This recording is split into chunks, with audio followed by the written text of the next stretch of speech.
sudi warido kamat lubi atini mahabataka wa marifataka. Ya Allah, engkaulah tujuan dalam hidupku. Ridomu adalah harapanku, cintamu adalah dambaanku. Bersama denganmu adalah kebahagiaan untuk diriku. Itu harapan yang paling indah, itu doa yang sangat indah. Bismillah yuk, kita sama-sama belajar, bukan hanya hafal doanya, namun kita wujudkan dalam kehidupan kita sehari-hari. Apapun yang kita lakukan, apapun yang kita perbuat, karena Allah dan untuk Allah. Apapun yang kita lakukan, apapun yang kita perbuat, karena Allah dan untuk Allah. Jangan berikan kebaikan itu karena makhluk. Jangan berbuat baik karena makhluk. Berbuat baiklah karena Allah. Karena ketika kita berbuat baik karena Allah, yakinlah Allah Rabb yang maha baik, yang maha menerima setiap kebaikan dan membalas setiap kebaikan dengan keberlimpahan kebaikan. Namun jika kebaikan yang kita berikan itu hanya untuk makhluk, itu adalah sakit hati, patah hati yang kita persiapkan sendiri. Maka mari sama-sama kita belajar, saudaraku semua yang dirahmati Allah. Kita belajar apapun dalam hidup kita, lakukanlah, niatkanlah karena Allah dan untuk Allah. Pak Ustadz, boleh nggak doa yang Ustadz baca, saya baca sebelum sholat? Boleh. Boleh teman-teman, boleh. Nah Ustadz tadi berhenti, tadi itu apa namanya, lagi suruh istirahat akun yang satunya. Lagi di ICU dulu teman-teman, lagi di ICU dulu ya. Kita doakan bersama-sama ya, semoga diberikan ruh kembali untuk hidup. Nanti lagi mati suri 7 hari mati surinya, nggak bisa dipakai lagi untuk live ya. Tadi udah live sebenarnya, tapi tidak bisa dipakai lagi untuk live, lagi mati suri. Biasanya orang mati suri itu hidupnya jadi sakti. Biasanya seperti itu. Mudah-mudahan akun kita yang saat ini sedang mati suri, semoga nanti hidupnya lagi tambah sakti, itu ya teman-teman ya. Ya, jadi tambah sakti teman-teman, tambah kuat. Ya, lagi bersemedi dulu, akunnya lagi bersemedi dulu. Gak apa-apa ya, gak apa-apa. Tetap jangan sampai ada keburukan yang menghalangi kebaikan. Tadi di ban 1 minggu. Kalau sering keluar keringat, kalau sering keluar keringan setujuk, apa solusinya? Maksudnya gimana? Kalau sering keluar keringat sejuk, gimana sih maksudnya? Coba ditulis lagi, soalnya EYD-nya kurang bisa dipahami. Nah pelanggaran tadi. Bandel sih soalnya. Sayangnya bandel, jadinya kena pelanggaran. Pilek sampai sakit kepala, sifat apa yang harus diperbaiki? Memang gini ya teman-teman ya, gejala flu itu namanya saja yang ringan, hanya sebatas sakit flu gitu. Namun efeknya ke badan itu nggak ringan. Efeknya ke badan itu kepala pening, badan sakit-sakit, demam dan lain sebagainya, tenggorokan sakit dan lain sebagainya.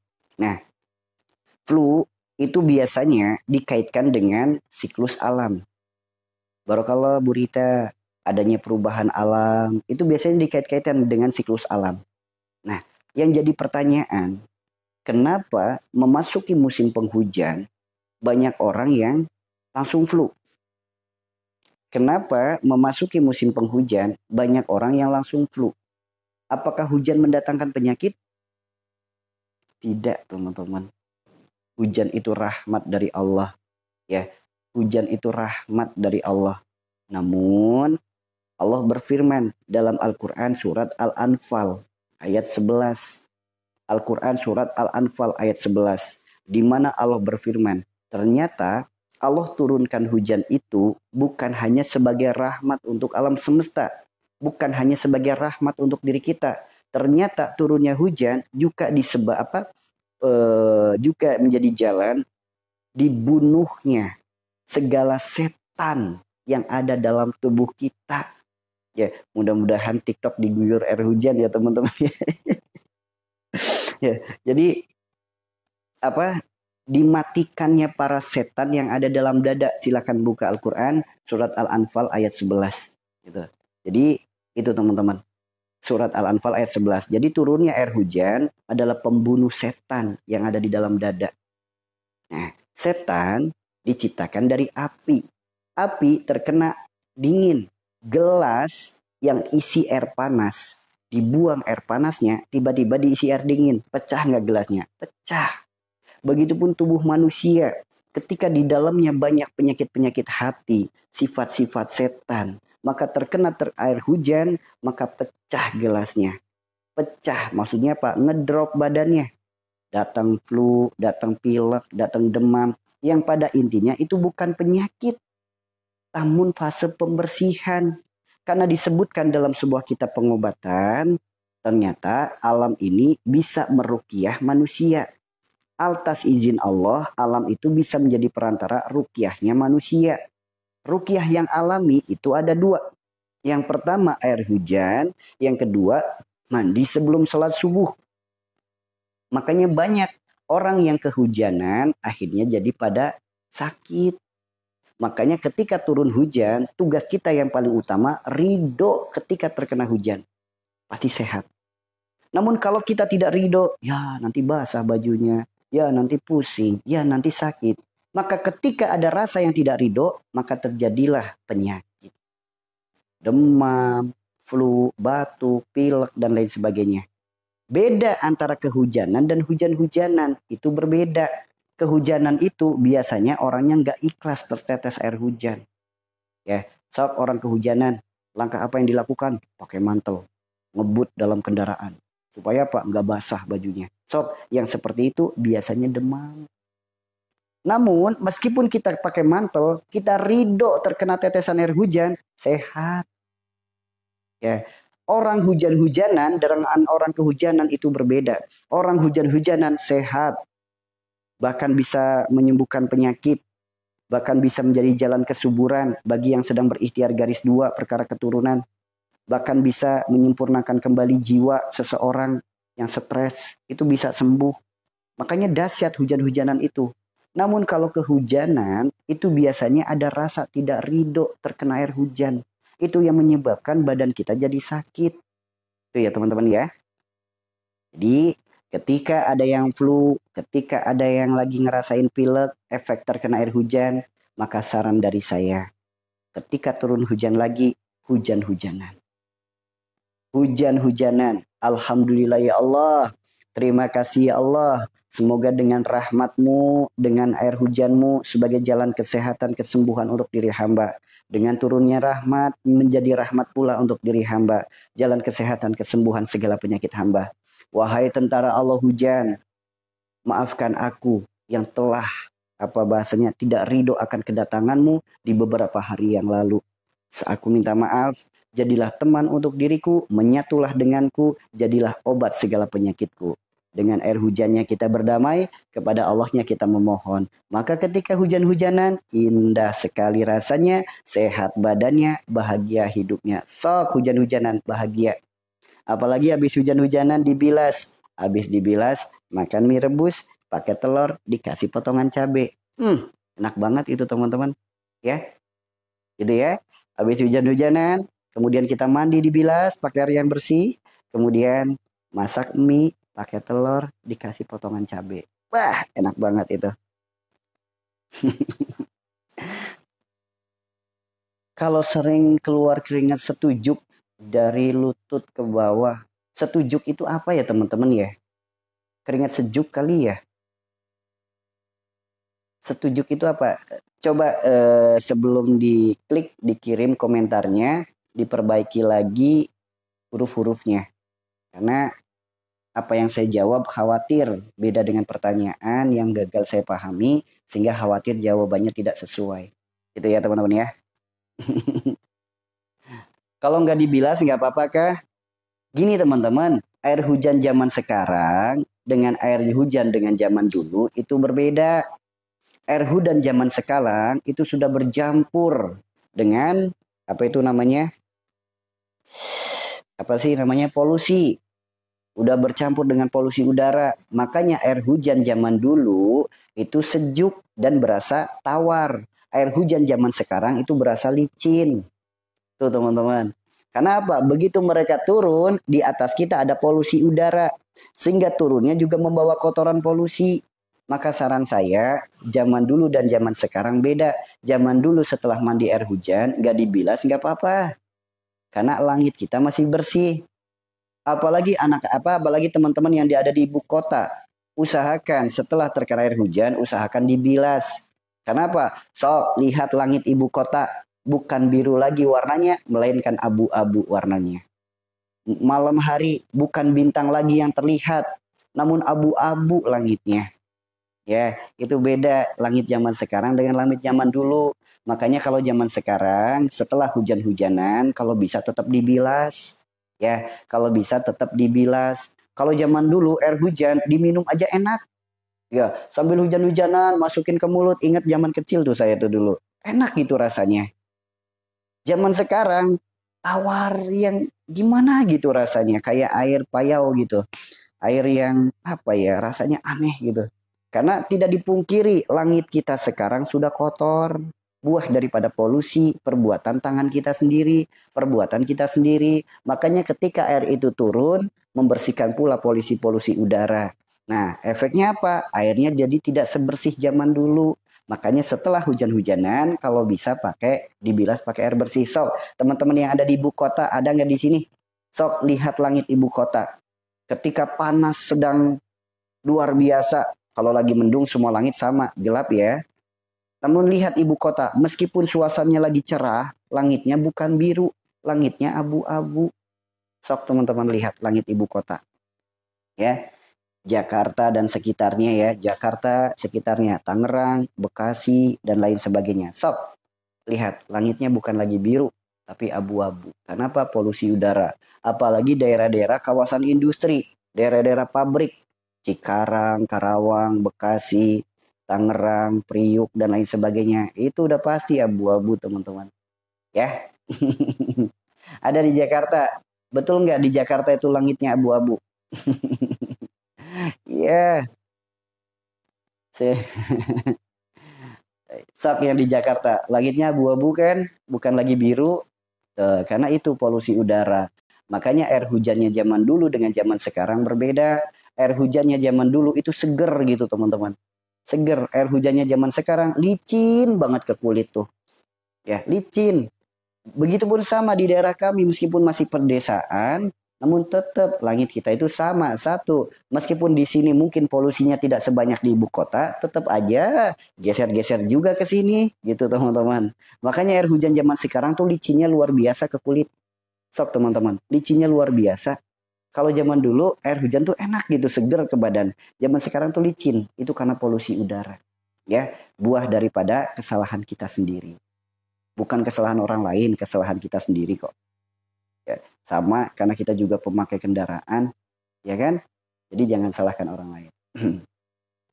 Tolong solusi untuk penyakit kulit. Nah, penyakit kulit itu gini teman-teman. Penyakit kulit itu ada dua. Ya, apapun jenisnya. Penyakit kulit itu ada dua. Satu yang datangnya dari luar kulit. Disebutnya kurang pandainya kita dalam menjaga kebersihan tubuh.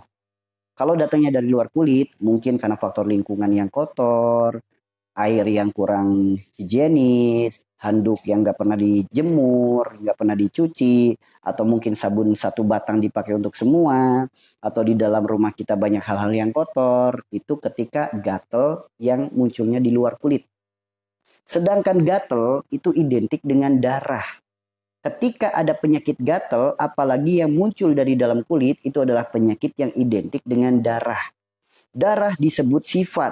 Maka orang yang ingin sembuh dari penyakit gatal pada kulitnya, tugas utamanya adalah perbaiki sifatnya. Sifat apa yang harus diperbaiki dari orang-orang yang terkena penyakit gatal? Disebutkan dalam kitab Thorikus Shifa, gatal adalah tabiat seekor binatang yang namanya adalah kera. Sok teman-teman lihat kera. Kera itu hobinya cuma satu, garuk-garuk. Hobinya cuma garuk-garuk. Di saat kera itu garuk-garuk, ya, kera itu memiliki tabiat, garuk-garuk, memiliki sifat. Sifat daripada kera adalah serakah. Maka orang yang memiliki sifat sama sebagaimana binatang, memiliki sifat sama sebagaimana kera, memiliki sifat serakah, pasti akan muncul penyakit-penyakit gatal pada tubuhnya. Jangan tersinggung, jangan dulu gimana-gimana. Serakah itu banyak teman-teman, serakah itu banyak. Serakah itu banyak. Hal yang paling sederhana saja, ada lauk satu piring. Lauk itu untuk satu rumah. Kita ngambil paling banyak. Itu saja udah disebut serakah kok. Kita makan. Tangan kanan pegang sendok sama nasi. Tangan kiri pegang kerupuk. Masuk dua-duanya. Itu aja serakah kok namanya. Hari ini dapat rezeki dari Allah 100.000. Merasa kurang, itu aja serakah namanya. Dapat warisan, udah dikasih jatahnya masing-masing. Merasa pengen memiliki bagian yang lain, itu aja serakah namanya. Dan yang paling berbahaya itu, sifat serakah yang paling berbahaya itu, ketika kita mengambil hak orang lain, kemudian orang tersebut sakit hati, bahkan sakit hatinya sampai dibawa mati, itu akan menjadi penyakit gatal yang turun-temurun. Jadi kalau ada penyakit gatal turun-temurun itu, buah kesalahan kita, keserakahan diri kita yang mengambil hak orang lain, orang tersebut sakit hati, bahkan sampai mati masih membawa sakit hati itu. Jadi penyakit gatalnya pada diri kita itu bisa sampai turun-temurun. Kan ada tuh orang kena eksim. Biasanya bapaknya eksim, anaknya eksim. Cucunya juga eksim. Sampai ke bawah eksim. Hal yang paling sederhana saja. Nah, dari mana datangnya eksim? Adanya sifat serakah yang sampai membuat orang lain sakit hati. Bahkan sampai ia mati masih sakit hatinya itu masih ada. Sakit hatinya masih ada. Maka orang tersebut akan terkena gatal. Anaknya terkena gatal, cucunya terkena gatal sampai ke bawah. Sampai ke bawah teman-teman. Ya nggak usah ini dulu deh. Adanya hak orang lain yang ada dalam diri kita, kita anggap itu milik kita, itu juga serakah namanya. Ada tetangga baik padahal. Nganterin kolak ke rumah kita. Nganterin sop ke rumah kita. Mangkoknya lupa nggak dibalikin. Lama di rumah kita. Kita anggap mangkok itu milik kita. Kagak kita kembalikan. Itu juga bisa jadi penyakit gatal teman-teman. Ya, itu juga bisa menjadi penyakit gatal. Maka penyakit gatal itu berawal dari sifat yang namanya sifat serakah. Ya, hanya bernama sifat yang namanya sifat serakah. Ya, lantas bagaimana jalan sembuh untuk penyakit gatal? Apapun jenis gatalnya, penyakit sembuhnya itu sebetulnya mudah. Jalannya itu mudah. Yang pertama, bersihkan darahnya. Sebaik-baik pembersih darah adalah berbekam.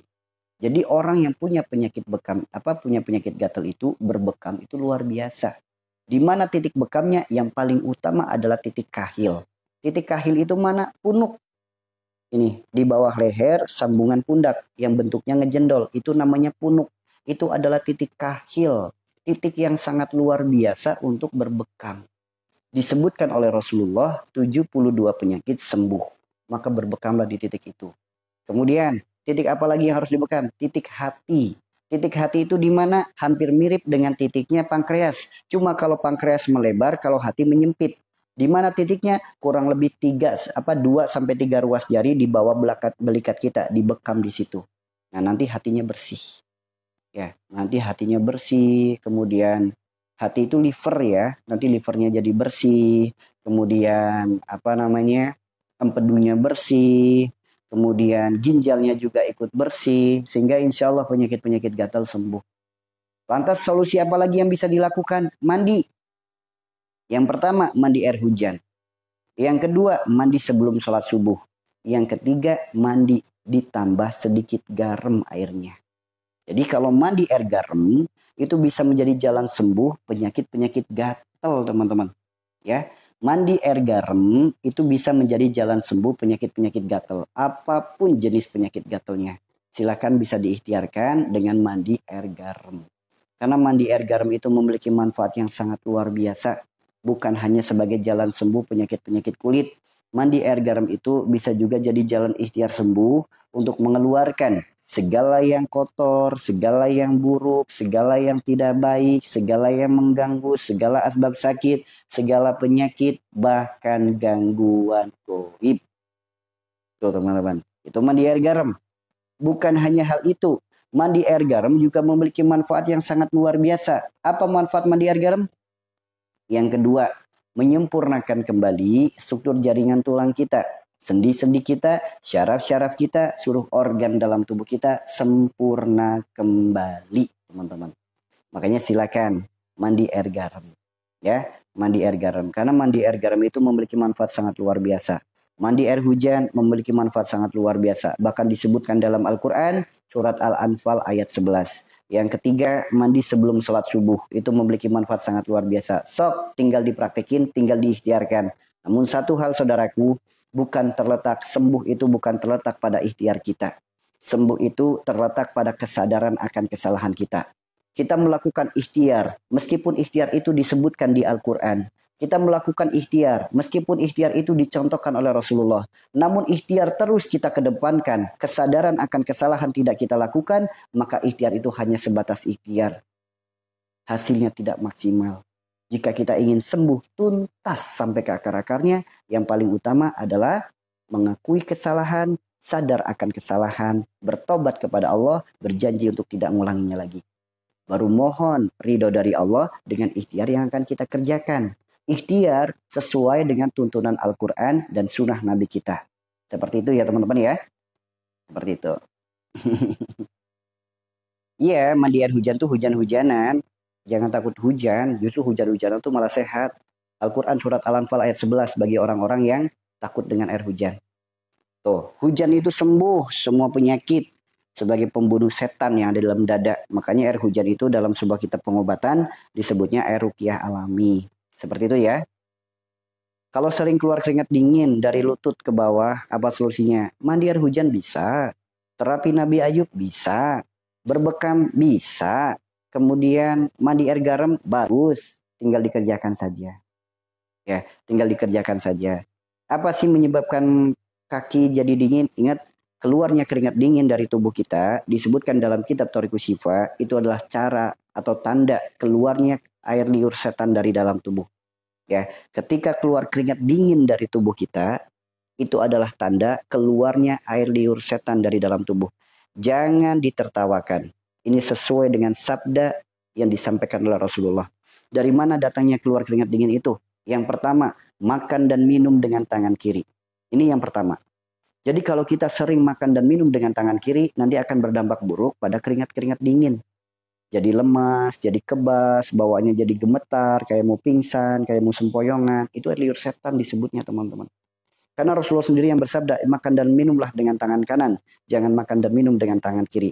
Makan minum dengan tangan kiri, makan minum bersama dengan setan. Itu Rasulullah yang menyampaikan. Ya, kemudian yang kedua, dari mana datangnya itu? Yang kedua, makanan dan minuman yang terbuka di malam hari, dimakan lagi di esok hari atau di pagi harinya. Itu nggak boleh. Ya, itu nggak boleh. Yang ketiga, makanan dengan nama-nama yang buruk. Mie setan, bakso setan, dan lain sebagainya. Itu nggak boleh dimakan. Nah, jadi lihat kaki itu di mana? Kaki itu di bawah leher. Di bawah leher disebutnya alam akhirat. Berkaitan dengan ibadah dan rohani. Maka yuk tingkatkan ibadahnya, perbaiki ruhaninya. Bersihkan segala penyakit-penyakit hati. Lantas bagaimana cara awal kita untuk membersihkan penyakit hati? Lihat dulu, kaki di bawah leher disebutnya alam akhirat. Kaki itu ada dua, sebelah kanan dan sebelah kiri. Hablum minanas dan hablum minallah. Sebelah kanan disebutnya hablum minanas, sebelah kiri disebutnya hablum minallah. Jika ada penyakit dari bawah leher sampai ke bawah, dari kaki, apapun jenis penyakitnya, jika sebelah kanan itu hablum minanas, rahmatan lil alamin. Apa penyebabnya? Adanya kesalahan kita kepada manusia. Adanya kesalahan kita kepada manusia. Perkara akhirat yang hubungannya dengan manusia itu apa? Perkara silaturahim. Sok, lihat dengan siapa silaturahim itu rusak. Pertama, lihat dengan pasangan sendiri, sering berantem enggak? Kedua, dengan anak, sering marahin anak enggak? Yang ketiga, dengan saudara, dengan keluarga, dengan orang tua, apa kabar silaturahimnya? Lagi ada masalah nggak? Kalau lagi ada masalah, segera perbaiki. Kemudian lanjut, lihat kepada tetangga kita, sahabat kita, teman kita, silaturahimnya lagi ada masalah nggak? Kalau ada masalah, segera perbaiki. Karena rusaknya silaturahim bisa menyebabkan penyakit yang ada di bagian tubuh sebelah kanan. Itu seperti itu. Jika silaturahim yang kita ingat ternyata sudah diperbaiki semua, namun ternyata penyakitnya belum sembuh, sok renungkan. Pernah nggak tangan atau kakinya dipakai untuk membunuh makhluk-makhluk Allah tanpa menyebut asmanya? Menyakiti makhluk Allah, melukai makhluk Allah, merusak makhluk Allah, memfitnah makhluk Allah, menzolimi makhluk Allah. Ada nggak? Kalau ada, segera perbaiki, mohon ampun kepada Allah. Lantas bagaimana kalau sakitnya pada kaki sebelah kiri? Kaki sebelah kiri disebutnya hablum minallah. Hubungannya dengan Allah. Adanya perjalanan hidup yang merusak hubungannya dengan Allah. Apa sih perjalanan hidup yang merusak hubungannya dengan Allah? Adanya perjalanan hidup yang melahirkan dosa. Yang pertama, kemusyrikan. Yang kedua, kemaksiatan. Kezoliman, kesombongan, kemunafikan, dan dosa riba. Yuk diingat-ingat kembali. Pasti ada. Di antara dosa yang disebutkan tadi, pasti ada. Kalau bukan pada kemusyrikan, kemaksiatan. Kalau tidak ada kemaksiatan, maka kemunafikan, kezoliman, kesombongan, atau dosa riba itu sendiri. Maka tugas kita saat ini adalah mohon ampun, bertobat kepada Allah. Kembali. Ujung-ujungnya, apapun penyakit kita, solusi sembuhnya yang paling utama adalah kesadaran akan kesalahan dan mohon ampun kepada Allah. Itu kunci utama untuk sembuh. Ya, itu kunci utama untuk sembuh. Yang pertama, kesadaran akan kesalahan. Yang kedua, mohon ampunan. Itu kunci utama untuk sembuh. Itu ya teman-teman ya. Solusi buat bapak saya, sakit batuk, dahak, darah. Sudah 1 bulan, Masya Allah. Sama persis dengan pasien yang datang kemarin. Ya. Itu udah 12 tahun malah. Udah 12 tahun. Solusinya apa? Yang pertama, secara medis boleh jadi terjadi adanya flek. Namun untuk lebih memastikan lagi, silakan datang ke dokter. Lakukan cek dahak. Karena dikhawatirkan ada TB. Ada TBC ya. Dikhawatirkan. Nah, lantas bagaimana solusinya? Ingat, batuk, berdahak, apalagi keluar darah. Batuk itu dari mana? Paru-paru. Ke kerongkongan, ke leher, dan ke mulut. Paru-paru itu di mana? Di dada. Paru-paru itu ada di dada. Dada sebelah kanan. Sebelah kanan itu wilayah Nabi Musa, wilayah Nabi Ibrahim. Sebelah kiri wilayah Nabi Adam, wilayah Nabi Isa. Wilayah Nabi Musa, lihat kisahnya dalam Al-Quran. Apa yang dialami oleh Nabi Musa? Nabi Musa menghadapi Fir'aun. Apa sifatnya Fir'aun? Sombong, keakuan yang tinggi. Maka barang siapa yang ingin sembuh dari segala penyakit yang ada pada paru-parunya, yang paling utama, yuk jangan ada lagi sifat sombong, sifat keakuan yang tinggi. Kalau pengen sembuh. Yang kedua, wilayah Nabi Ibrahim, lihat kisahnya dalam Al-Quran. Apa yang dihadapi oleh Nabi Ibrahim? Kemusyrikan. Yuk segera bertobat dari dosa-dosa kemusyrikan. Yang ketiga, wilayah Nabi Adam. Wilayah Nabi Adam, lihat kisahnya dalam Al-Quran. Apa yang dihadapi oleh Nabi Adam? Ujiannya satu, yaitu hawa nafsunya. Apa itu hawa nafsu? Keinginan, harapan, angan-angan dunia yang berlebih.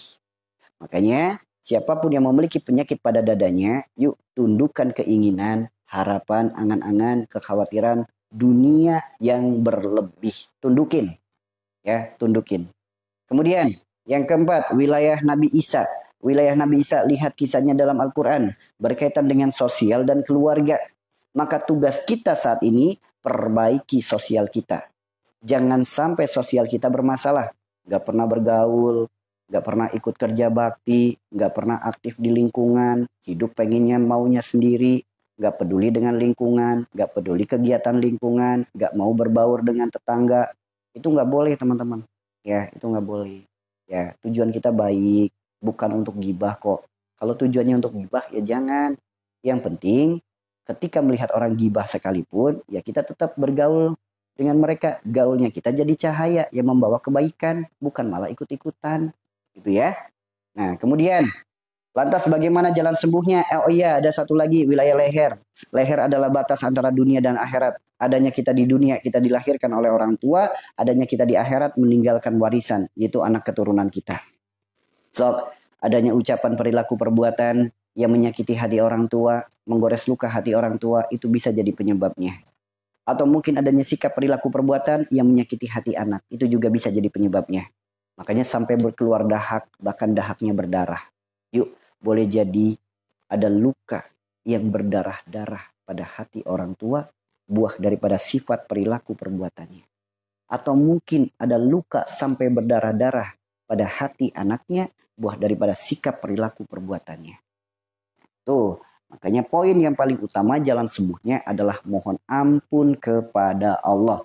Itu poin utama untuk sembuh. Mohon ampun kepada Allah. Ya, silakan perbanyak istighfar, taubat, sholat taubat, mohon ampun kepada Allah. Itu ya, itu jalan sembuh yang diajarkan agama kita. Ya, cuma kadang anehnya manusia itu kalau dikasih tahu jalan sembuh dengan jalan agama, itu jarang ada yang mau make. Pengennya sembuh instan, pengennya minum obat sembuh, pengennya makan ini sembuh, pengennya minum itu sembuh. Namun tidak mau berproses, memperbaiki kesalahan. Nah itu teman-teman, ini yang menjadi kendalanya kita. Kendalanya kebanyakan manusia. Pengennya itu kalau lagi sakit, sembuhnya instan. Gak pengennya repot-repot. Udah solusinya minum apa? Harapannya tuh seperti itu. Apapun penyakitnya, kebanyakan manusia kalau sakit kayak gitu. Pokoknya sakit ini minumnya apa? Sakit itu terapinya apa? Pengennya tuh kayak gitu yang instan-instan. Tapi jarang ada yang mau berproses. Memperbaiki kesalahan, memperbaiki dosa itu jarang sekali. Jarang sekali. Padahal Rasulullah sendiri yang bersabda, tidaklah Allah titipkan penyakit, melainkan Allah gugurkan dosa. Adanya sakit disebabkan karena adanya dosa. Gerbang daripada dosa adalah sifat perilaku perbuatan kita. Tuh. Jadi kalau pengen sembuh dari penyakit kita, perbaiki sifatnya, perbaiki perilakunya, perbaiki perbuatannya. Bukan sibuk cari obatnya. Kadang lucunya di situ teman-teman. Ya, contoh, diri kita itu bagikan rumah. Jika rumah kita atapnya rusak, otomatis terjadi bocor. Jika punya atap yang bocor, hanya sibuk cari ember, cari baskom, apakah bocornya sembuh? Tidak teman-teman. Tidak akan sembuh. Bocor atap kita yang bocor hanya mengandalkan ember dan baskom. Tidak akan pernah sembuh teman-teman. Namun ember dan baskom memang benar bisa mengurangi efek dari bocor. Yang airnya bisa merambah kemana-mana. Airnya bisa membasahi lantai dan lain sebagainya. Ternyata pakai ember, pakai baskom, airnya tidak tumpah kemana-mana. Memang betul. Dengan kita sakit, minum obat, minum herbal, kita berterapi, itu setidaknya mengurangi rasa sakitnya. Namun tidak menyembuhkan penyakitnya. Untuk menyembuhkan penyakitnya, maka perbaiki atapnya. Kalau kita ingin sembuh penyakitnya, perbaiki atapnya. Kalau ingin sembuh bocornya, perbaiki atapnya. Kalau ingin sembuh penyakitnya, perbaiki penyebabnya. Itu teman-teman. Ya. Tuh, jadi paham di sini teman-teman? Paham? Jadi Allah titipkan kepada kita penyakit. Allah bukan sedang nyuruh kita cari obat, sedang nyuruh kita ikhtiar, sedang tidak nyuruh kita minum herbal. Bukan. Melainkan Allah berpesan, nih bagi orang yang pada nggak percaya, adanya sakit itu bukan nyuruh nyari obat. Adanya sakit itu nyuruh tobat. Kalau nggak percaya, buka Al-Quran surat At-Tahrim ayat 8. Buka. Jadi Allah titipkan penyakit itu bukan nyuruh kita cari obat.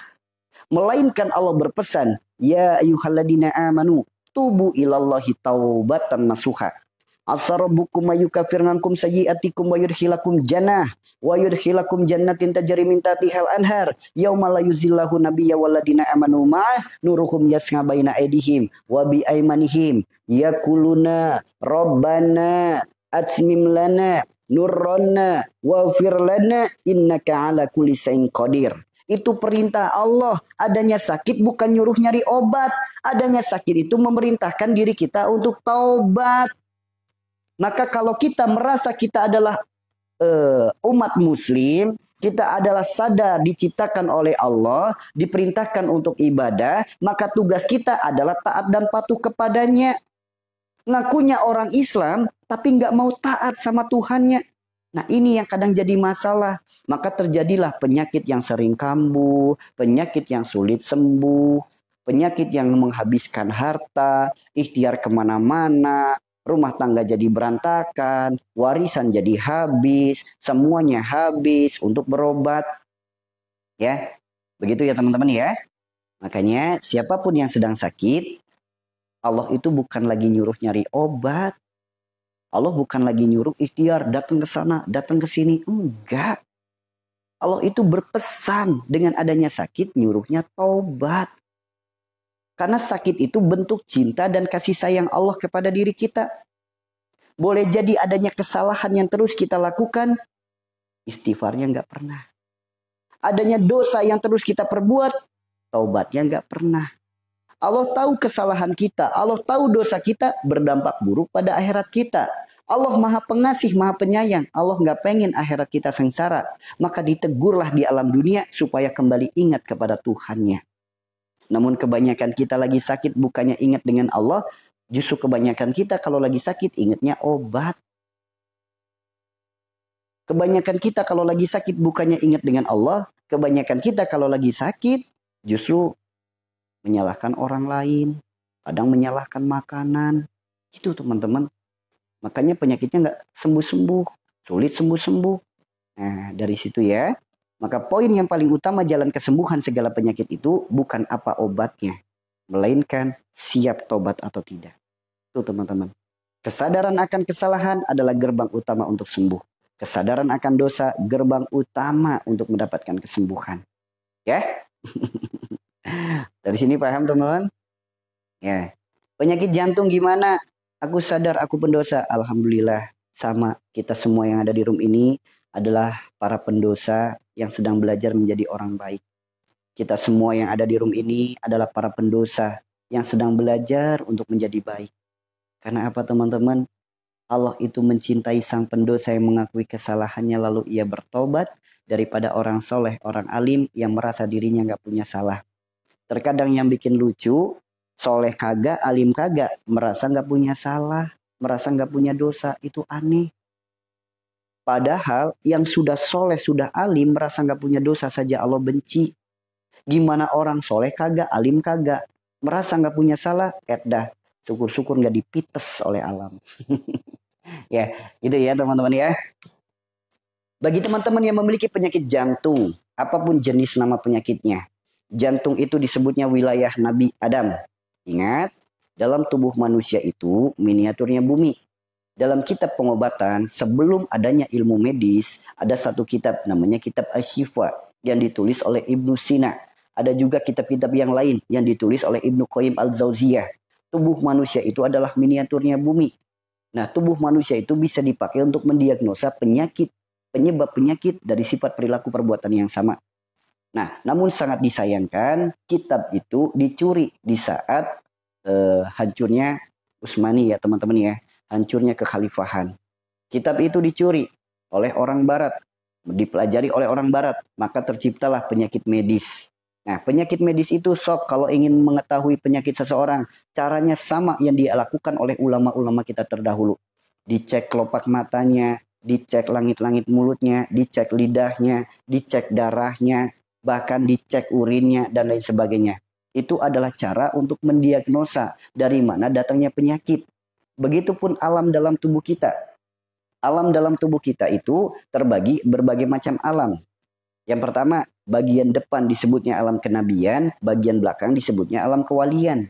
Dari mulai Nabi Daud, Sulaiman, Yusuf, Khidir, Ismail, Musa, Ibrahim, Adam, Isa, Yunus, Lut. Alam belakang disebutnya alam kewalian, dari mulai Sidikin, Suhada, Solihin. Nah, jantung itu masuknya wilayah Nabi Adam. Jantung disebut kolbu, kolbu disebut hati. Lihat kisah Nabi Adam yang ada dalam Al-Quran. Yang dihadapi oleh Nabi Adam, yang menjadi ujian Nabi Adam, itu adalah hawa nafsunya. Hawa nafsu itu apa? Keinginan, harapan, angan-angan. Jika anak cucu Adam, kita semua para manusia, hati kita dipenuhi oleh keinginan, harapan, angan-angan dunia yang berlebih, maka hati kita akan menjadi masalah. Wujud dari hati adalah jantung, maka jantung kita pun akan bermasalah. Orang yang memiliki penyakit jantung, siapapun yang memiliki penyakit jantung, itu disebabkan karena hatinya dipenuhi oleh keinginan, oleh harapan, oleh angan-angan dunia yang berlebih, yang melahirkan kekhawatiran, ketakutan, kecemasan perkara dunia. Ya, keinginan, harapan, angan-angan dunia yang berlebih. banyak berandai-andai, banyak berangan-angan, banyak keinginannya di perkara dunia. Hari ini beli sepeda, besoknya pengen beli motor, besoknya lagi pengen beli mobil, besoknya lagi pengen beli pesawat, besoknya lagi pengen beli macam-macam. Itu contohnya ya teman-teman ya. Jadi segala keinginan dunia itu penuh dalam hatinya. Pengen ini, pengen itu, pengen banyak sekali. Ya banyak pengennya. Lalu banyak angan-angannya. Andaikan saya punya uang 1 miliar, wah saya akan bangun ini, saya akan beli ini, saya akan beli itu. Itu contoh. Orang panjang angan-angan nanti hatinya jadi sakit, jantungnya jadi sakit. Ya, jadi jantungnya jadi sakit. Kemudian harapan yang terlalu tinggi kepada makhluk itu juga bisa. Mudah-mudahan dia mau nikah sama saya. Misal, mudah-mudahan saya bisa diterima di tempat diterima kerja di tempat dia. Misal, harapan terlalu tinggi itu pun bisa menjadi penyakit jantung, teman-teman. Ya, lantas bagaimana solusinya? Yuk, lepaskan segala kerudetan dunia, keinginan, harapan, angan-angan dunia, keluarkan semua dari dalam kalbu kita. Cukup Allah yang bersemayam dalam kalbu kita. Cukup Allah. Karena ketika Allah besar dalam hati kita, segala apapun masalah hidup kita, sebesar apapun masalah hidup kita, kecil bagi Allah. Namun kalau kalau masalahnya lebih besar daripada Allahnya, maka masalah itu akan semakin menyempitkan dada kita. Semakin banyak masalah hidup kita. Makanya orang, yang terkena penyakit jantung itu biasanya datang masalah yang silih berganti, datang cobaan hidup yang bertubi-tubi. Itu orang-orang yang terkena penyakit jantung. Karena hatinya masih bermasalah. Nah, lantas bagaimana solusinya? Yang pertama, hempaskan semuanya. Ya. Hempaskan semuanya dari dalam kalbu kita. Jangan ada keinginan, harapan, angan-angan dunia yang berlebih. Lepaskan semuanya. Lepaskan. Tugas kita hanya satu. Wa may yattaqillaha yaj'al lahu makhraja wa yarzuqhu min haitsu la yahtasib. Allah perintahkan diri kita untuk bertawakal kepada Allah. Karena ketika kita bertawakal kepada Allah, apapun yang menjadi permasalahan hidup kita akan mendapatkan jalan pertolongan terbaik dari arah yang tidak disangka-sangka. Tugas kita bukan memikirkan masalah. Masalah tidak akan pernah selesai jika hanya dipikirkan saja. Meskipun kita misal orang yang hebat, orang yang memiliki tahta yang tinggi, memiliki gelar yang banyak, memiliki prestasi yang banyak, tetap yang namanya manusia itu punya kendala. Allah punya kendali. Jika Allah sudah ikut andil, maka tidak ada yang mustahil. Tugas kita bukan memikirkan masalah. Tugas kita bukan banyak keinginan, harapan, angan-angan dunia. Tugas kita adalah libatkan Allah dalam setiap masalah kita. Jadi jangan dibesarkan masalahnya, besarkan Allahnya. Jangan dibesarkan angan-angannya, besarkan Allahnya. Jangan dibesarkan harapan dunianya, besarkan Allah dalam hatinya. Nanti sehat jantungnya. Bahkan cuma udah beberapa hari beliau nggak muncul nih di komen. Ya, jadi ada salah satu jamaah TikTok perempuan teman-teman. Ya, ibu-ibu nelpon kami. Nah, pas kebetulan pas saya lagi pegang HP, saya angkat teleponnya. Intinya curhat, Ustaz, saya baru pulang dari rumah sakit dengan suami saya. Suami saya didiagnosa oleh dokter terkena penyakit jantung dan harus dipasang ring. Harus dipasang ring. Cuma karena ada beberapa hal sehingga pelaksanaan pasang ring itu harus ditunda 3 minggu. 3 minggu teman-teman. Kira-kira Ustadz, di sisa waktu yang ada, kira-kira bisa nggak suami saya tanpa harus pasang ring? Saya katakan, kalau saya nggak bisa. Namun kalau Allah berfirman, wa idza maritu fahu yaswin, maka jangan ada keraguan-raguan. Karena sembuh dan sakit sepenuhnya hak prerogatif Allah. Jika Allah menghendaki kita sembuh, maka sembuh. Tuh teman-teman ya. Ya. Lantas bagaimana jalan sembuhnya? Kolbu disebut hati. Ya, maaf, jantung disebut kolbu, kolbu disebut hati. Jika ada orang yang sakit jantungnya, maka obati hatinya. Apa itu obat hati? Obat hati itu ada 5 perkara. Yang pertama baca Quran dan maknanya. Yang kedua sholat malam dirikanlah. Yang ketiga berkumpul dengan orang-orang soleh. Yang keempat puasa. Yang kelima banyak zikir dan sholawat. Kerjakan 5-5-nya pasti sembuh penyakit hatinya. Pasti sembuh jantungnya. Kemudian orang tersebut mendengarkan, suaminya mendengarkan. Di sisa waktu 3 minggu itu, si suami ini benar-benar memaksimalkan diri. Baca Al-Qur'annya jadi rajin. Sholat malamnya jadi rajin. Sering sholat berjamaah. Setiap sholat itu berjamaah terus. Setiap ada kajian selalu ikut. Kemudian puasanya jadi rajin. Dan yang kelima, zikir dan sholawatnya rajin. Di waktu 3 minggu itu, dia istiqomah dalam kebaikan itu. Begitu datang ke rumah sakit. Padahal kata istrinya udah mempersiapkan bawa beberapa hal ya, karena di kampung ya. Jadi ada yang bawa tikar, selimut, bantal. Ada kemungkinan operasi kan harus dirawat inap. Nah, untuk nungguin suaminya bawa kasur tambahan. Begitu datang ke rumah sakit, ketemu dengan dokternya, dicek dulu teman-teman. Dan saat dicek, subhanallah teman-teman. Dokternya sampai heran, "Bapak, obat apa yang Bapak minum? 3 minggu yang lalu penyakit jantung Anda sangat berbahaya, parah, bahkan harus pasang ring. Namun hanya dalam waktu 3 minggu, jantung Anda sehat, jantung Anda normal. Obat apa yang Bapak minum?" Itu kalimat yang dipertanyakan oleh sang dokter. Bapak tersebut hanya menyampaikan, "Saya mendapatkan nasihat, jantung itu adalah kolbu, kolbu adalah hati. Kalau sakit jantungnya, maka obati hatinya. Obatnya hati itu ada 5 perkara. Saya kerjakan semuanya, saya istiqomahkan karena Allah. Subhanallah, ternyata hasilnya jantung saya jadi sehat. Maka waktu 3 minggu yang dipersiapkan untuk dipasang ring, ternyata gak jadi pasang ring. Bahkan dokter nyatakan sehat, dokter nyatakan saat jantungnya normal. Tuh teman-teman, ini bukti ya. Allah titipkan kepada kita penyakit, Allah bukan sedang nyuruh kita cari obat. Melainkan Allah berpesan kepada kita untuk taubat. Maka tugas kita bukan cari obat. Tugas kita adalah taubat. Dah, akui kesalahan, perbaiki. Mohon ampun kepada Allah, berjanji untuk tidak mengulanginya lagi. Itulah jalan sembuh segala macam penyakit. Ya, segala macam penyakit. Karena itu sumbernya segala penyakit juga hati. Sebagaimana yang Rasulullah sabdakan, tidaklah Allah titipkan penyakit, melainkan Allah gugurkan dosa. Adanya sakit penyebabnya adalah dosa. Bahkan rasa sakitnya tertusuk duri penyebabnya dosa. Apalagi vertigo, apalagi migrain, apalagi asma, apalagi sakit gigi, apalagi paru-paru, apalagi jantung, apalagi liver, asam lambung, batu empedu, batu ginjal, usus buntu, kemudian pencernaan dan lain sebagainya, asam urat, rematik dan lain sebagainya. Rasa sakitnya tertusuk duri saja dosa penyebabnya. Apalagi rasa penyakit yang lain. Nah, ini yang harus dimunculkan dalam hati kita, kesadaran dan kewarasan akan kesalahan.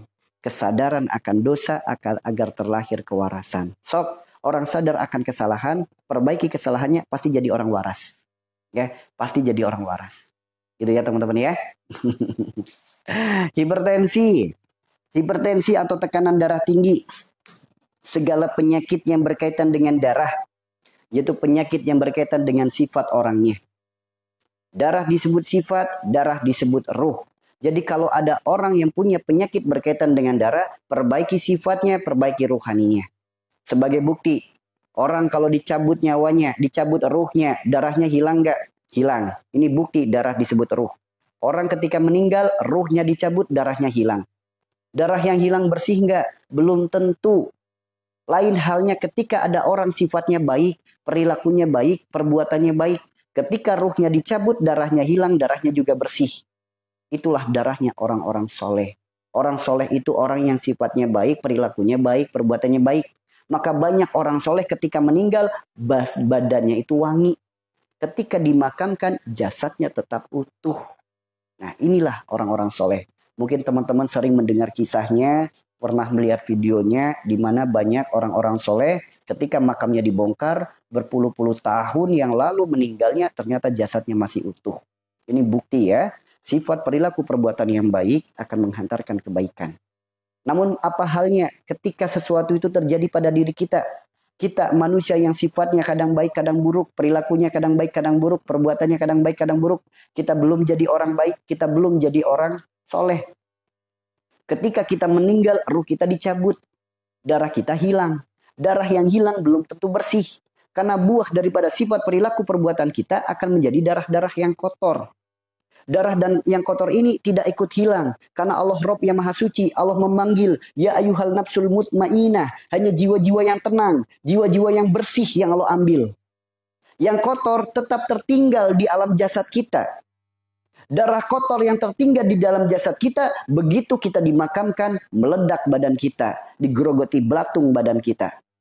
Jadi segala penyakit yang berkaitan dengan darah adalah penyakit yang berkaitan dengan sifat orangnya. Jika ingin sembuh dari penyakit darah, darah tinggi, darah rendah, gula darah, asam urat, rematik, kanker darah, autoimun, dan lain sebagainya. Segala penyakit yang berkaitan dengan darah, jika Anda ingin sembuh dari penyakit itu, maka perbaiki hatinya, perbaiki rohaninya. Perbaiki sifatnya, perbaiki rohaninya. Sifat apa yang harus diperbaiki? Ketika ada manusia memiliki sifat tinggi hati. Apa itu tinggi hati? Sombong, egois, amarah, pendendam, emosional. Orang-orang memiliki sifat tinggi hati akan muncul penyakit darah tinggi. Sok, ketidakmampuan kita dalam menata hati ketika ada masalah lahirnya marah. Ketidakmampuan kita dalam menata hati ketika ada masalah lahir emosi, dendam, egois, sombong. Sok, orang kalau lagi marah pegang detak jantungnya. Orang marah karena tidak mampu menata hati. Sok, kalau lagi marah pegang jantungnya. Orang yang lagi marah jantungnya gimana? Detaknya pelan apa kenceng?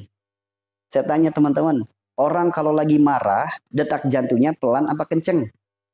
Sok. Orang kalau lagi marah detak jantungnya pelan apa kenceng? Kenceng ya. Jantung disebut kolbu. Kolbu disebut hati. Fungsi dari jantung itu memompa darah. Semakin kencang detaknya, semakin tinggi presernya. Semakin naik tekanannya, maka terjadilah penyakit darah tinggi. Jadi penyakit darah tinggi, ketidakmampuannya dalam menata hati, ada masalah lahirnya emosi. Ketidakmampuannya dalam menata hati, ada masalah lahirnya egois. Lahirnya marah, jadi sombong, jadi pendendam. Sok, gak ada satupun orang yang punya penyakit darah tinggi, orangnya penyabar. Orangnya pemaaf. Orangnya gak suka marah-marah, gak ada. Orang yang terkena penyakit darah tinggi, pasti orangnya memiliki sifat suka marah.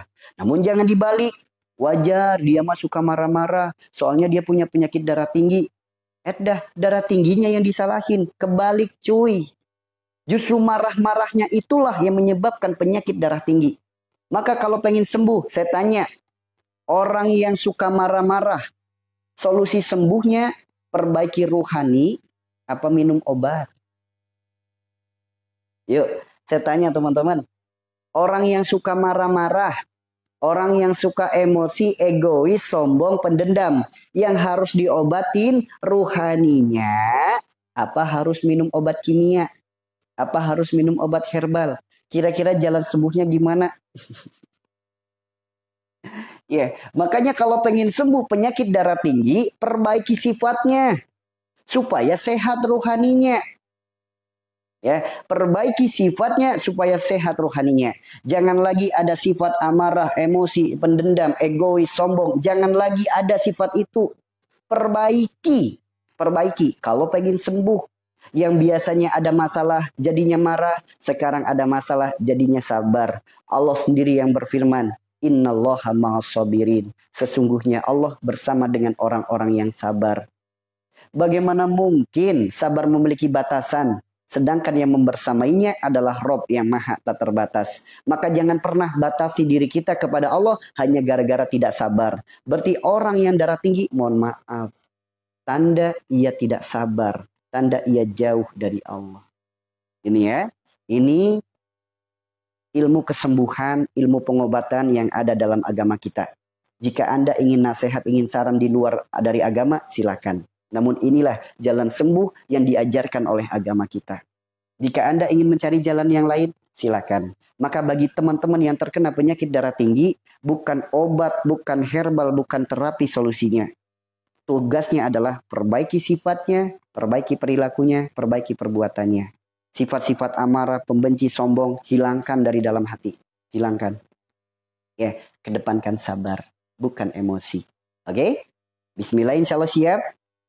Bismillah yang darah tinggi insya Allah siap. Terus jangan juga beralasan, saya kan darah tinggi gara-gara keturunan. Semua keluarga saya darah tinggi. Saya nggak suka marah-marah kok. Bohong. Bagaimana mungkin adanya penyakit tanpa adanya sebab? Daun yang jatuh saja, Allah sudah ridho, Allah yang mentakdirkan, Allah yang menuliskan. Apalagi penyakit yang menimpa diri kita datangnya kebetulan. Bohong, teman-teman. Ya. Daun yang jatuh saja atas izin Allah. Apalagi penyakit yang menimpa diri kita datangnya kebetulan. Gak mungkin. Kalau kita nggak pengen punya penyakit sebagaimana orang tua kita, jika ada sifat tidak baik pada orang tua kita, jangan diikuti sifat tidak baiknya. Orang tua kita darah tinggi, orang tua kita suka marah-marah. Maka kita sebagai anak jangan ikuti sifat tidak baiknya. Supaya tidak terkena penyakit keturunan. Atau penyakit genetik. Makanya dalam dunia medis, penyakit darah tinggi adalah penyakit yang tidak bisa disembuhkan. Kalau tidak percaya tanya aja ke dokter. Dok, darah tinggi bisa disembuhkan nggak? Dalam dunia medis, penyakit darah tinggi tidak bisa disembuhkan. Solusinya hanya obat terus sepanjang hari. Obat terus sampai akhir hayat. Nggak bisa disembuhkan. Ya karena jalan sembuhnya bukan dengan obat kimia. Jalan sembuhnya terletak pada dirinya sendiri. Allah sendiri yang berfirman. Allah tidak akan merubah suatu kaum sebelum ia merubah dirinya sendiri. Kalau pengen sembuh dari penyakitnya, maka rubahlah diri kita. Rubahlah diri kita. Kalau pengen sembuh dari penyakitnya, rubahlah diri kita. Sok, petunjuknya, nasihatnya, obatnya, semuanya ada di Al-Quran. Kok nggak percaya? Lantas harus dengan ucapan siapa Anda percaya? Jika dengan firman Tuhannya saja tidak dipercaya. Jika dengan Al-Quran sendiri tidak dipercaya, lantas harus dengan ucapan siapa Anda percaya? Tuh teman-teman. Ya, makanya lucu. Kalau ada orang nanya tentang penyakit, dikasih tahu penyebab, dikasih tahu solusi, tapi nggak percaya. Itu lucu. Ya, padahal insya Allah di room ini, apapun penyakit, kita membahasnya dengan solusi-solusi yang ada dalam Al-Quran, dengan dalil yang ada dalam Al-Quran, dengan cara yang diajarkan oleh Rasulullah. Kalau ada orang yang nggak percaya, kemudian menganggapnya sepele, yang jadi pertanyaan, harus dari ucapan siapa Anda percaya? Boleh tidak percaya dengan ucapan saya, karena saya wajar. Saya manusia sang pendosa. Saya anak kemarin sore yang baru masih bau kencur. Namun insya Allah apa yang disampaikan jelas dalilnya. Jelas ayatnya, jelas firmannya, jelas hadisnya. Nah, kalau dengan saya nggak percaya, nggak masalah. Namun dengan ayat Allah kok nggak percaya, dengan sabda Nabi kok nggak percaya, lantas dengan ucapan siapa Anda harus percaya? Ya, jadi bagi orang yang terkena penyakit, apapun penyakitnya, yang menanyakan di room ini, seperti tadi darah tinggi, kok nggak percaya dengan apa yang disampaikan, nggak mau menjalankan apa yang disarankan, lantas harus dengan firman siapa Anda percaya? Ya, paham di sini teman-teman? Paham? Ya, itu darah tinggi. Berarti kalau ada orang darah tinggi, ada juga darah rendah dong. Lantas dari mana datangnya darah rendah? Dari mana datangnya darah rendah? Darah rendah adalah orang yang memiliki mental yang lemah, memiliki kepribadian yang lemah. Itulah orang yang terkena penyakit darah rendah. Mental yang lemah itu apa? Orang yang gampang tersinggung, gampang ngebatin, gampang baperan, gampang bersedih, gampang nangis. Itu adalah orang dengan mental dan pribadi yang lemah. So, saya tanya kepada orang-orang yang terkena penyakit darah rendah. Saya tanya teman-teman, gampang tersinggung nggak? Suka ngebatin nggak? Ada masalah dikit gampang baperan nggak? Baperan nggak teman-teman? Gampang bersedih nggak? Nonton drakor aja sampai nangis-nangis. Teman-teman. Saya tanya nih, teman-teman yang terkena penyakit darah rendah. Saya tanya, baperan nggak? Gampang tersinggung nggak? Suka ngebatin nggak? Gampang bersedih nggak? Gampang nangis nggak? Ya, bagi teman-teman yang terkena penyakit darah rendah, pasti memahami sifat perilaku perbuatannya. Bagi yang bukan penyakit darah rendah, pasti nggak tahu perasaannya. Maaf, nggak tahu rasanya. Ya. Lantas bagaimana jalan sembuh penyakit darah rendah? Bukan obat solusinya, bukan terapi solusinya. Jika ingin sembuh dari penyakit darah rendah, rubah sifatnya, perbaiki ruhaninya. Orang baper kira-kira sembuh nggak minum obat? Saat saya tanya teman-teman, orang yang suka baperan kira-kira sembuh nggak dengan minum obat? Saya tanya teman-teman, orang yang suka baperan, suka tersinggung, suka ngebatin, orang yang gampang bersedih, gampang nangis, kira-kira sembuh nggak kalau minum obat? Sembuh nggak? Nggak kira-kira kalau minum herbal? Nggak sembuh kan? Yang harus diperbaiki itu orangnya, mentalnya, sifatnya, bukan minum obat. Bukan. Bukan teman-teman. Maka bagaimana jalan sembuh bagi orang-orang yang terkena penyakit darah rendah? Jalan sembuhnya adalah rubah sifatnya. Mulai saat ini, jangan tempatkan kebahagiaanmu pada mulut orang lain. Karena nggak dipungkiri, orang penyakit darah rendah itu sulit sekali menerima ucapan orang lain. Apalagi ucapan orang yang julid. Ada ucapan yang tidak sesuai dengan isi hatinya, langsung ngebatin, langsung baper, langsung sakit hati, langsung sedih, langsung, wah pokoknya nggak karuan deh rasanya. Ya, jangan tempatkan kebahagiaanmu pada mulut orang lain. Jangan tempatkan kebahagiaanmu pada sikap, perilaku, perbuatan orang lain.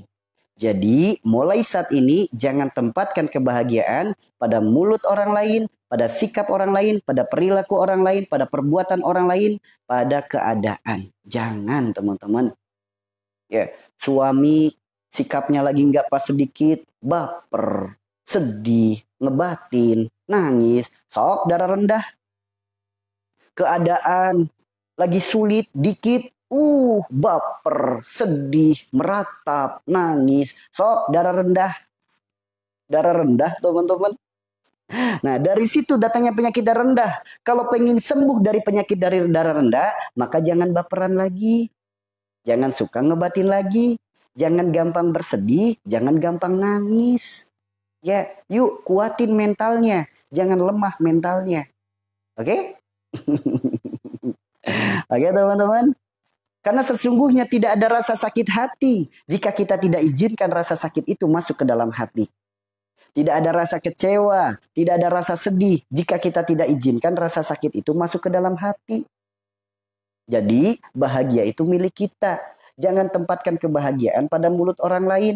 Lakukan kebaikan karena Allah dan untuk Allah. Jangan untuk makhluk. Karena kalau kita melakukan kebaikan karena Allah dan untuk Allah, Allah Rabb yang maha baik. Maha menerima setiap kebaikan, maha menerima cinta bagi hambanya yang mencintainya. Sedangkan kalau kita memberikan kebahagiaan, memberikan kebaikan, niatnya untuk makhluk, itu adalah patah hati yang kita sengajakan sendiri. Itu adalah kekecewaan yang kita persiapkan sendiri. Itu adalah luka hati yang kita buat sendiri. Maka jangan lakukan kebaikan karena makhluk, lakukan kebaikan karena Allah. Oke? Nah, ini bagi yang pengen sembuh dari penyakit darah rendah. Bukan minum obat, namun perbaiki sifat. Jangan ngebatin, jangan baperan, jangan gampang bersedih, jangan suka nangis-nangis kalau pengen sembuh penyakitnya. Sok, kalau lagi baper, kalau lagi sedih, sok, kepalanya pusing nggak? Badan jadi lemes nggak? Sok, teman-teman. Kenapa? Luka batin mulu yang dirasain. Makanya jadi darah rendah. Ya, makanya mulai saat ini belajar hidup sabodo teuing. Tahu sabodo teuing? Belajar hidup bodo amat. Mau orang berucap apa kepada diri kita, bodo amat. Biarkan ucapan itu urusan dia dengan Allah. Jangan sampai ucapan orang itu melukai hati kita. Rugi. Julidnya seseorang bikin luka hati. Dosanya seseorang bikin kita luka hati. Lah rugi. Jangan biarkan sakit itu masuk ke dalam hati. Bukankah Allah sendiri yang berfirman, balaslah keburukan dengan kebaikan. Bukankah doa orang yang sedang terzolimi itu ijabah? Maka jangan sia-siakan momen itu. Di saat ada orang julid, di saat ada orang jolim, tugas kita itu apa? Allah titipkan kedua tangan kita bukan untuk menutup mulut mereka. Namun kedua tangan kita bisa dipakai untuk menutup telinga kita, untuk tidak mendengar julidan mereka. Kedua tangan kita bukan dipakai untuk membalas perbuatannya. Namun kedua tangan kita bisa kita pakai untuk menengadahkan tangan ke atas, memohon kebaikan untuk orang tersebut. Tuh teman-teman. Jadi Allah titipkan kedua tangan ini bukan untuk menutup mulutnya, bukan untuk mendorongnya, melemparkannya ke jurang. Bukan. Kedua tangan kita itu justru kita pakai untuk menengadah ke atas, doakan kebaikan. Karena doa orang yang sedang terzolimi, ijabah. Maka jangan sia-siakan momen itu. Makanya ayo kita belajar hidup sabodo teing. Belajar hidup bodoh amat. Mau orang bersikap apa kepada kita, berperilaku sejahat apa kepada kita, bodoh amat. Biarkan urusan kejahatannya, urusan dia dengan Allah. Jangan sampai dosa dia membuat sakit hati diri kita. Jangan sampai dosa dia membuat penyakit dalam tubuh kita. Rugi. Hidup cuma sekali, sakit hati gara-gara dosa orang lain. Lah biarkan atuh dah. Biarkan. Ya. Dah, makanya